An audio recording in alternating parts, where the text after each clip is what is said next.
Good morning everyone. Morning Blessing kali ini kita kembali melihat Mazmur 23 ayat 3. Ia menyegarkan jiwaku, ia menuntun aku di jalan yang benar oleh karena namanya. Daud meyakini benar sebagai penulis kitab Mazmur ini bahwa nama Tuhan memiliki kekuatan tersendiri. Perlu kita melihat sejenak tentang sifat dari nama Tuhan. Paling tidak hari ini kita melihat sama-sama tentang dua sifat dari nama Tuhan. Sifat yang pertama, nama Tuhan suci, kudus. Tentu saudara, bagi orang Yahudi seperti Daud, orang Israel, betul-betul mempercayai nama Tuhan itu adalah nama kudus. Mereka tidak akan menyebut nama Tuhan sembarangan. Bahkan dalam teks-teks Taurat Tuhan, nama Tuhan itu seperti disembunyikan. Maka kita mengenal nama Elohim, nama Adonai, untuk menggantikan nama Tuhan yang sebenarnya. Kenapa demikian? Karena bagi orang Israel, nama Tuhan sifatnya suci, kudus. Dalam doa Bapa kami, Yesus mengajarkan murid-muridnya berdoa.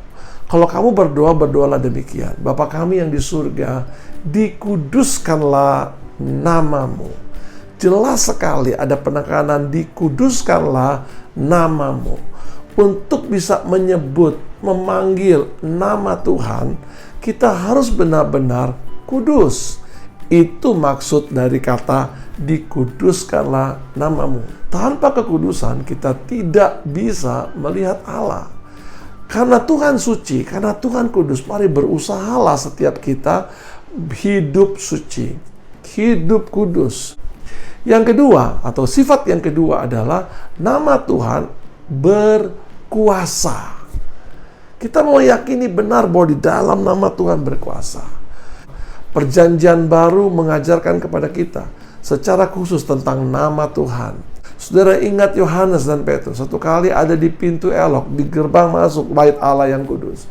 Ada seorang yang lumpuh, orang itu meminta-minta, dan mereka berkata, emas dan perak tidak ada padaku, tapi yang ada padaku kuberikan kepadamu. Di dalam nama Yesus orang Nazaret, bangkit dan berjalanlah. Seketika itu, orang yang lumpuh itu bangkit dan berjalan. Saudara tahu bahwa di dalam nama ini, nama Tuhan sifatnya berkuasa. Paling tidak saudara kita melihat pertama, berkuasa untuk menyelamatkan. Tidak ada seorang di kolong langit ini bisa diselamatkan kecuali di dalam nama Tuhan.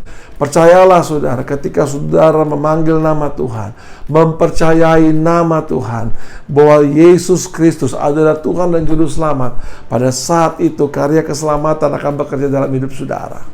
Berkuasa juga untuk memberkati. Mazmur 118 ayat 25 katakan, diberkatilah dia yang datang dalam nama Tuhan. Nama Tuhan adalah nama yang berkuasa untuk memberi berkat, untuk memberkati setiap kita. Dia juga berkuasa, saudara, yang tidak kalah penting adalah memberi kemenangan.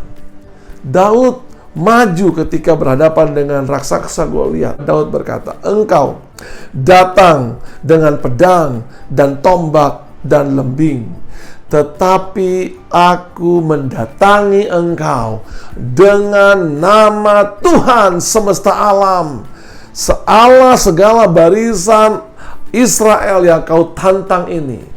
Daud maju, tidak dengan tombak, tidak dengan pedang, tidak dengan lembing seperti yang digunakan oleh raksasa Goliat, tapi dia maju dengan nama Tuhan. Akibat nama yang berkuasa itu, Daud memperoleh kemenangan.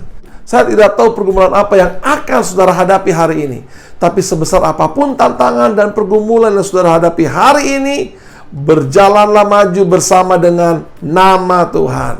Mari datangi raksasa-raksasa yang coba menghalangi perjalanan hidupmu hari ini. Katakan kepada semua raksasa masalah, semua raksasa ketakutan, semua raksasa kekhawatiran, aku datang dengan nama Tuhan semesta sekalian alam. Oleh karena namanya, nama yang suci, nama yang berkuasa, setiap kita menikmati pemeliharaan, penyertaan, dan perlindungan dari Tuhan. Selamat pagi buat kita semua. Selamat menikmati berkat baru. Tuhan memberkati. Amin.